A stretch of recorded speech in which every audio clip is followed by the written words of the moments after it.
ऋग्वेद के 10वें मंडल में जब आप पढ़ेंगे पुरुषाः सुक्ता के अंदर, तो आपको पढ़ने के लिए मिलेगा। परमेश्वर को पहचाने कैसे कि वो मेरे लिए मर रहा है, उसके बारे में लिखा है कि अश्वमेघ यज्ञ का घोड़ा जिस तरह से अलग किया जाता है, वैसा ही वो पुरुष भी जब बलि किया जाएगा अलग किया जाएगा, और उसके सिर पे कांटों का गुच्छा सिर्फ इसलिए रखा जाएगा ताकि आप पहचान पाएं ये है वो मुक्तिदाता जो मेरे लिए मरता।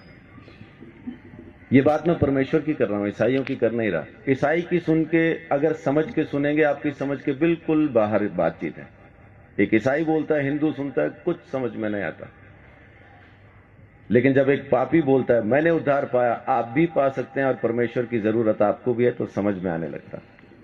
तो इसलिए हिंदू मुस्लिम सिख ईसाई की चादर तो पहले उतार के फेंक दे। परमेश्वर चाहिए तो हिंदू को मिलेगा नहीं, किधर भी लिखवा लो।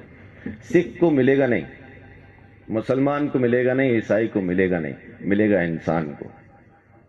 उस इंसान को जो पापी है, स्वीकार करता है कि मैं हूं पापी और मुझे एक मुक्तिदाता की जरूरत है, उसी को तो मिलेगा। पहलवान को डॉक्टर की क्या जरूरत है? जरूरत तो मरीज को है।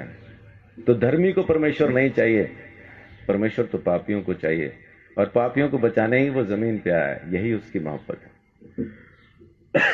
तो मैं अपनी बात को यहां खत्म करता हूं कि परमेश्वर प्रेम है।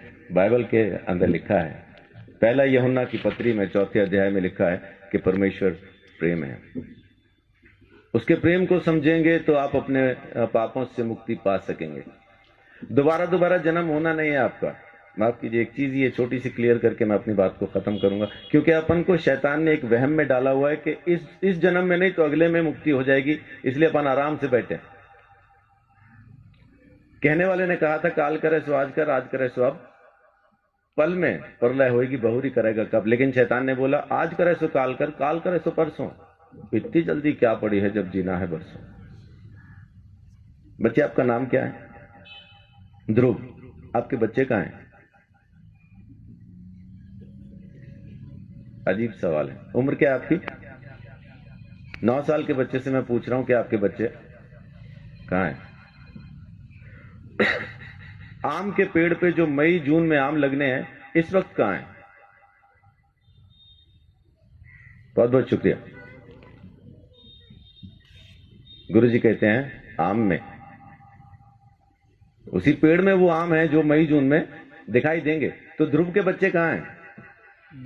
ध्रुव में। जब उसका मौसम आएगा बच्चे नजर आएंगे। तो जब ध्रुव नहीं था तब उसके बच्चे कहां थे? पापा में। और जब पापा नहीं थे तब ध्रुव के बच्चे कहां थे? दादा में। जब दादा नहीं थे तो कहां थे? तो उनके पिता में, उनके पिता में, उनके पिता में।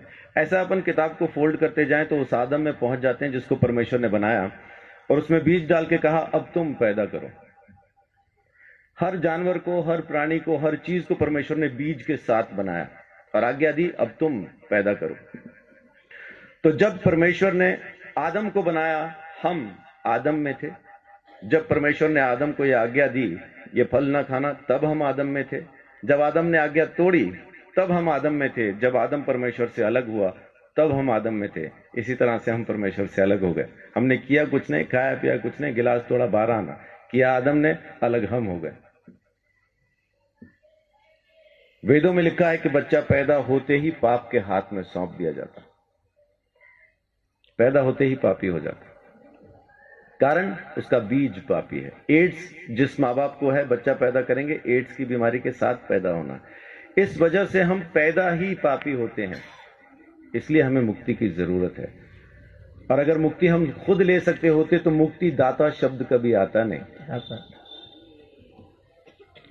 देने वाला हमको जरूर चाहिए, वो एक ही है। परमेश्वर ने हमारे लिए मुक्ति का रास्ता खोला, स्वयं हमारे लिए बलिदान दिया ताकि हम हमारे गुनाह से आजाद हो जाएं। ये उसकी मोहब्बत नहीं तो और क्या है। तो उसकी मोहब्बत से आप अभी इसी वक्त मुक्ति पा सकते हैं। आपको जन्मों का इंतजार करना नहीं, क्योंकि यही एक जन्म है, दोबारा होगा नहीं। आज के बाद दोबारा हम कभी पैदा नहीं होंगे। ये पहला और आखिरी जन्म है। मुक्ति मिलेगी तो अब, नहीं मिलेगी तो कभी नहीं। सो परमेश्वर प्रेम है, उसके प्रेम को समझें, उसके दिए हुए उद्धार को समझें। यीशु मसीह ने मेरे लिए मेरे सारे दंड को सह लिया और मेरे गुनाहों से मुझे आजाद किया। ये काम उसने आपके लिए भी किया है, बस आपको स्वीकार करना है। परमेश्वर आप सबको बहुत आशीष दे। बड़ी बात।